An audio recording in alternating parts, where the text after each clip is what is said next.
Hey guys, Joe Huckins from Northern Lights Custom PC and Service. Today we're here to talk about the 1660 Super and the 1070 Ti and what kind of value they bring to the market in 2025. Now, I'm so sick and tired of watching the YouTube hate comments about how these cards are garbage, 8GB cards, throw them away, buy a 16GB card that's $1,000 or more. I'm going to run some benchmarks and I'm going to talk over a few things, and I'm recording this after the fact, after I made the video, so please remember this is unscripted and I'm going to stumble on some words. I apologize, but I wanted to give you guys my absolute pure thoughts while I was doing this. So without further ado, let's jump into the video and we'll have a follow-up after we're done. And the way I'm doing this is a little awkward. I wasn't sure exactly how to present it, so we're just going to jump into it, and I'm going to go through it the way I feel necessary.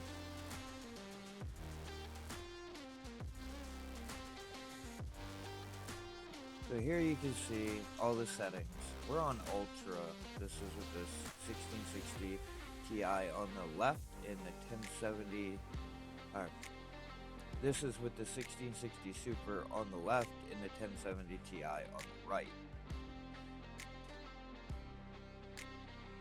And this is Black Ops Call of Duty 6. And these are ultra settings with FSR.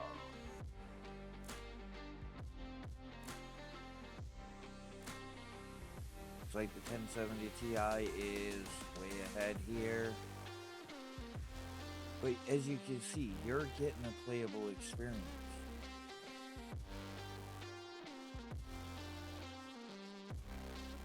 And it's not horrible. Your 1% lows are fine. The frame graph is fine the whole way through this benchmark. I want you to take a minute and pay attention to that.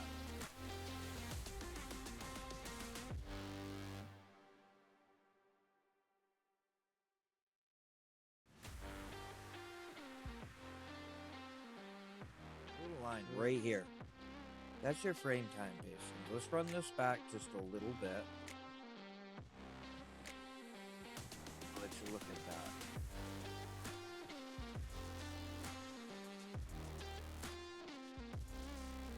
And it's on both screens. It's on the 1070 Ti and the 1660 Super. Look at that line. It is smooth.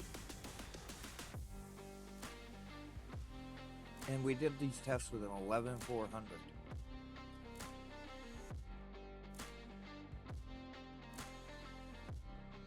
This is on ultra settings, guys. You shouldn't be playing on ultra anyway. You should be playing on high. Especially in FPS games. You got a frame rate of 90, 94. They're just telling me 8GB is not enough. So with the 1070 Ti, we're getting 100 average FPS. You're gonna tell me that you can't play Call of Duty Black Ops 6 with 100 FPS, and with the 1660 Super, you're getting 97 FPS. Definitely playable. And you can see this is older hardware. This is older hardware. You can see our CPU usage right there, 11400. So let me ask you this, guys. Do you really think that you can't play Call of Duty Modern Warfare? Or Call of Duty? Do you really think you can't play Call of Duty Black Ops 6 at 100 FPS and not be happy? These are entry-level cards. They're not 4K cards. They're not like high-end cards. But for a sub $800 machine, anybody should be happy with this. Honestly, if I put together a system with an 11400F and a 1660 Super, I'm gonna sell that thing for about $600. who's not gonna be happy playing at those frame rates? If you're not happy, I think you're a bit of a PC snob at that point. Which, honestly, I am. Look, I'm a PC snob. I have a 4090 sitting here with a 9800X 3D. But I played these games on this system and got a playable experience. Now, I will show you a few caveats to this. So you're gonna see, maybe not in the next benchmark, we'll take a minute to talk about the next benchmark. I think the next benchmark is set on low. Or minimum, yeah, we go to minimum 7s. Just to see what we can get for FPS.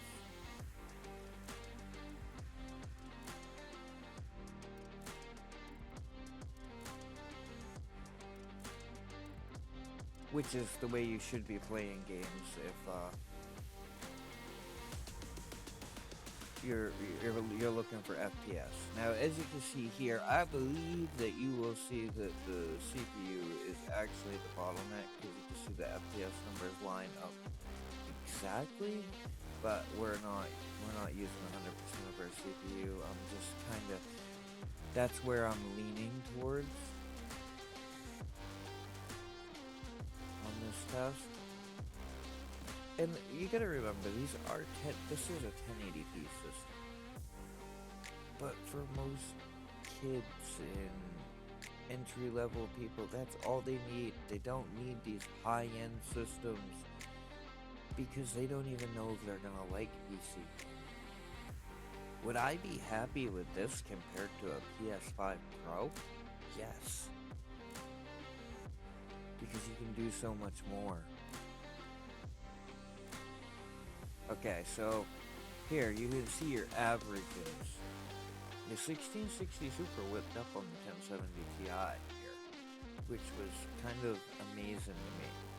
So you can see right here, you get 130 FPS with the 1070 Ti and 143 with the 1660 Super. Now the 1660 Super has less VRAM than the 1070 Ti. You telling me that you can't play a game with those FPS numbers? And the game did not look horrible. It didn't look great, but when you're playing those games, you're not looking for the best visual detail. Alright, let's move on a little bit. The next game that's up, I believe, is Monster Hunter Wilds. And this is where some of the caveats come in. I will say that. It was playable, and you're going to see that we are on medium settings, FSR, NDFSR, and FrameGen is enabled.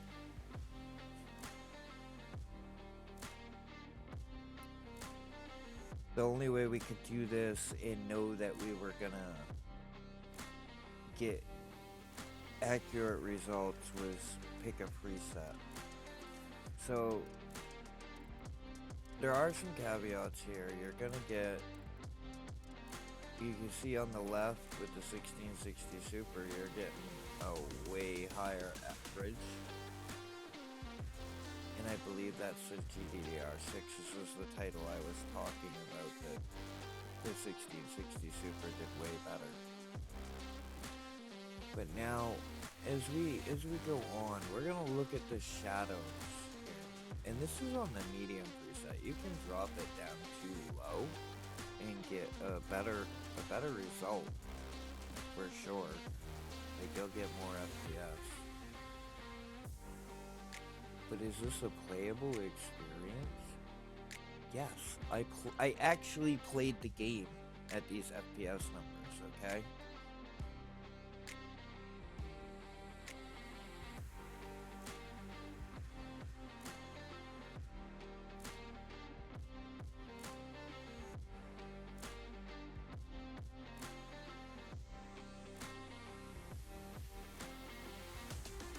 So here's where I can start seeing a little bit of graphical detail.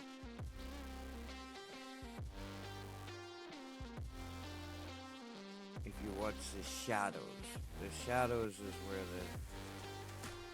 the you'll see some flickering in the shadows, like right in here you'll see flickering and impurities, but honestly you're not gonna notice that while playing along unless you're looking for it.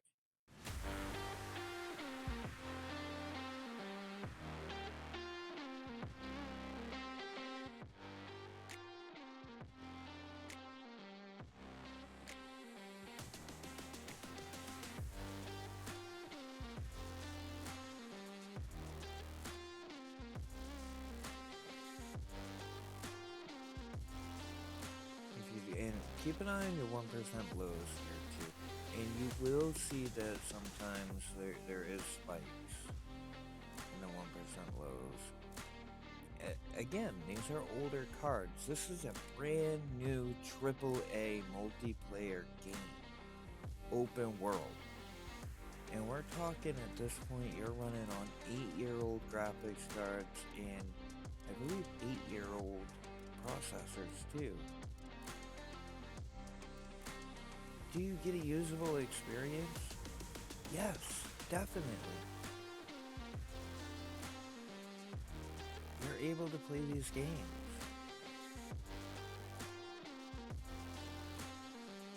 So,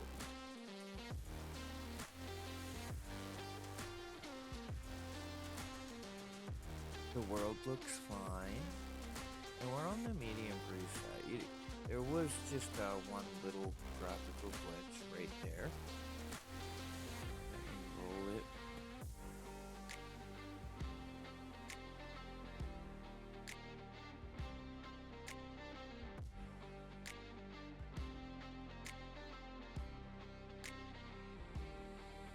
Okay, so right here there is a graphical glitch, and I don't know if I can show you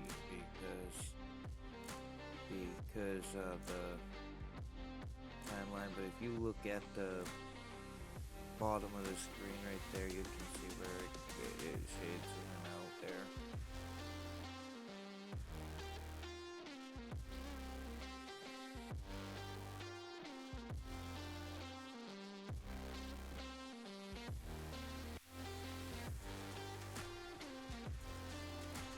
But in my opinion, is this playable? Yeah, it's a story game.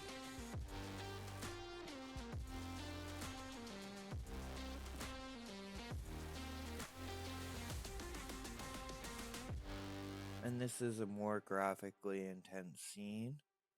And you are going to dip below 60. But are you going to be able to deal with that for a budget computer option that you can upgrade down the line? And still play these games? Say you want to play these games and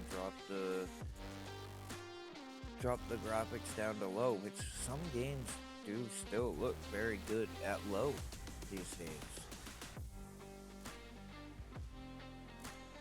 But on average right here, we're getting 75 FPS with a 1660 Super. Now the 1070 Ti is quite a bit older at this point, and it doesn't hold up quite as well, but it's still doable.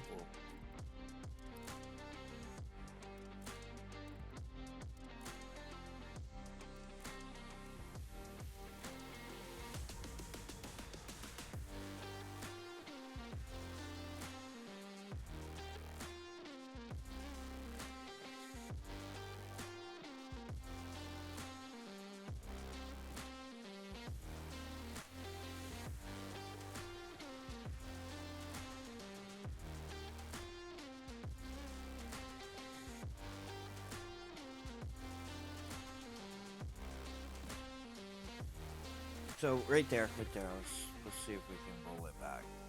This is the caveats I was talking about.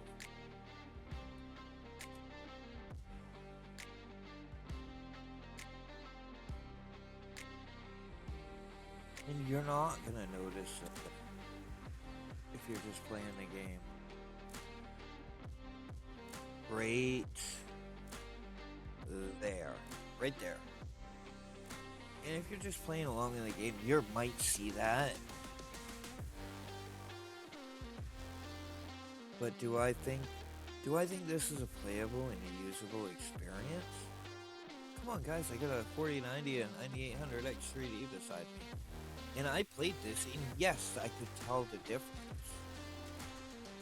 But it wasn't horrible. It was definitely usable.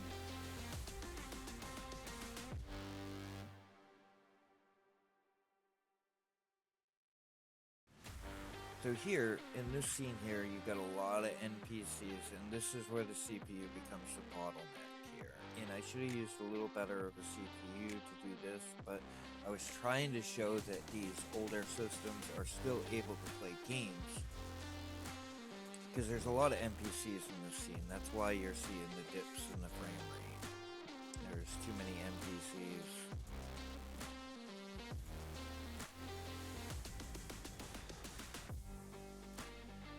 But here, yeah, you're still getting a playable frame rate. Especially on that 1660 Super. You could rock this game all day long on medium settings and have no problems. Now the 1070 Ti, you're gonna feel some spikes. You're gonna have some issues. Now, let's talk about this for just 1 second here. You can see that the settings are exactly the same here on both cards.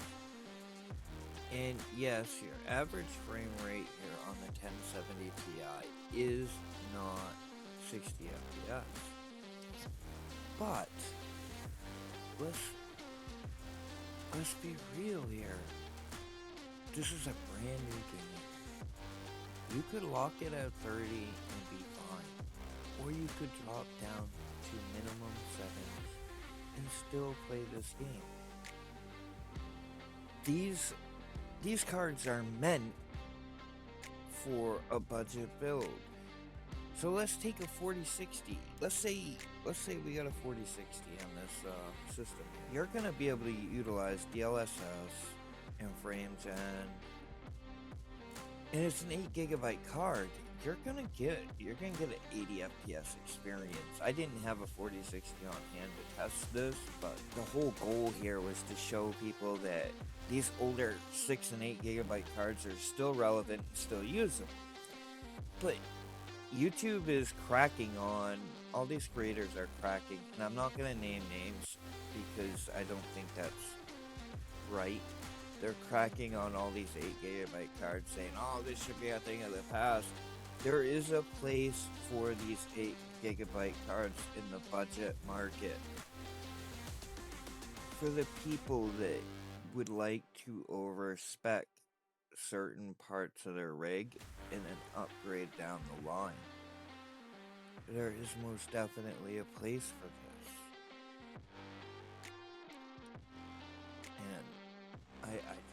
And so at this point I noticed the video is getting kind of long, and we did do a different test with the balanced FSR. I'm going to cut the benchmark out and we'll look at it real brief afterwards, and then we're going to jump into that. But we definitely, the 1660 Super definitely scored way higher than the 1070 Ti. But when I put AMD FSR on, it went to custom for some reason.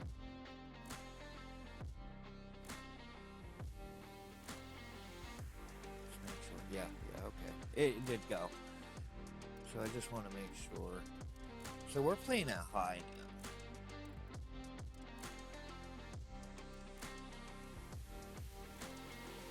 So let's talk about these benchmarks here real quick. Alright, so on balanced upscaling, right here for the 1660 Super, you're right at 60 FPS.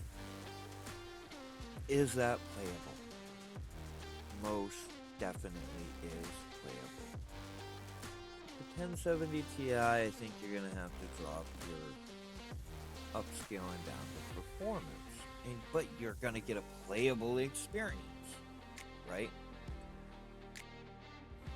You will notice that I changed the RAM in the system in between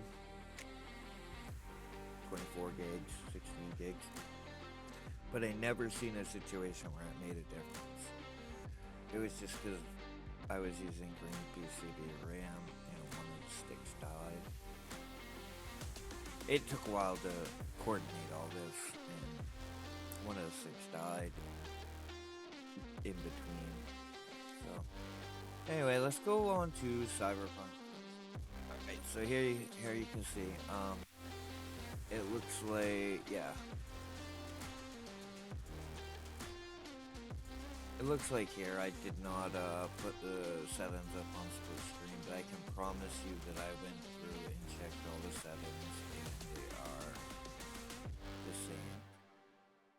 So here with the 1070 Ti is really killing the 1660 Super, and I do believe this might be a VRAM issue. But can you get a playable experience? Yeah, most definitely. Like that 1070 Ti is making a debut here. But I will say you have ray tracing options on the 1660 Super that you really shouldn't use. But on the 1070 Ti, you do not.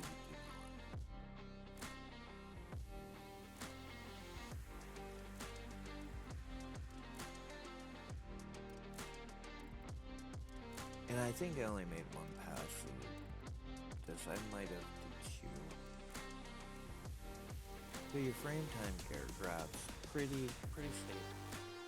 Alright, so let's take a minute and look at this right here. Average FPS, 54, 64.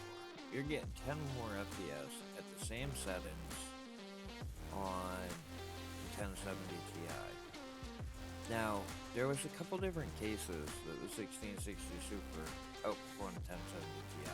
So I ran these tests several times to make sure that I wasn't given false information.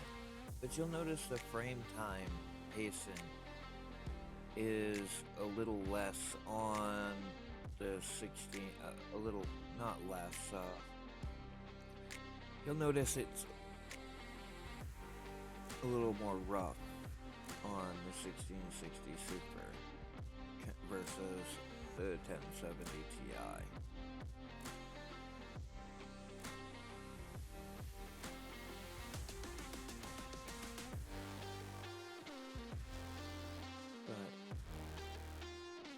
So here we are, we're using, and we're using recommended settings. That's all we're doing. Recommended high. Let's see how this turns out.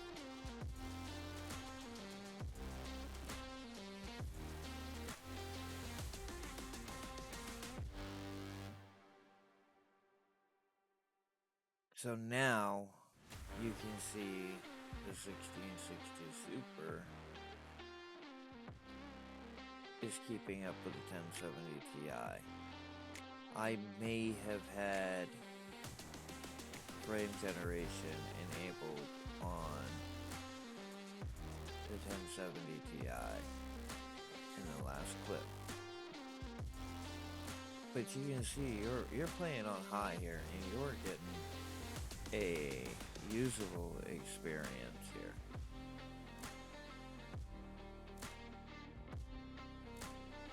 Can you play these titles?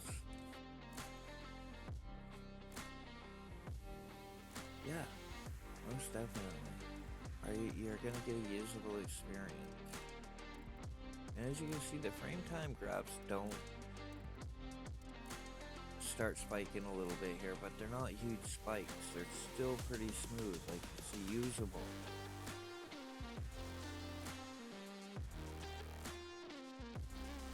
So right here, you can see that the 1660 Super is getting around 70. And so is the 1070 Ti.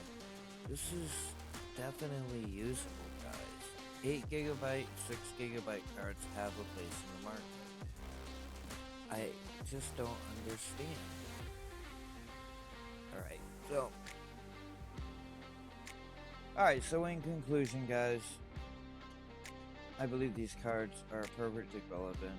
I cut some of these clips out in this video because in the episodes of time, I noticed it was getting to be about 24 minutes long. That's a really long time to hold everybody's attention span. So, my take on this is these cards are definitely relevant. We're going to have a link down below to our Shopify store in our Jawa page. I really appreciate you guys' viewership, and I'd appreciate your thoughts on this, but I want YouTube to stop the hate. I do believe that 1660 Supers and 1070 Ti's, these 8 gig cards still have a place for budget builders and budget buyers. I really wish that all those creators out there would just stop the hate on the 8 gigabyte cards, because it makes things for me very hard in the PC space as a builder, because there are people out there looking for a budget machine that the kids can play games on and still do schoolwork. They don't need these $1,500 to $4,000 machines with 16 gigs of VRAM. No, they just want to play games and do some schoolwork. They can always upgrade if they like the system. So please, guys, stop making everybody feel like PC gaming is unobtainium, because it is not. Alright, guys, if you get some value out of the video, please hit the like and subscribe button. And as always, you can leave a comment down below and tell me how wrong I am. I'm sure I'm going to get a few of those. But this is a controversial topic, and this is where I stand on it. So, I'm going to get out of here. Thanks, guys. Y'all have a great day.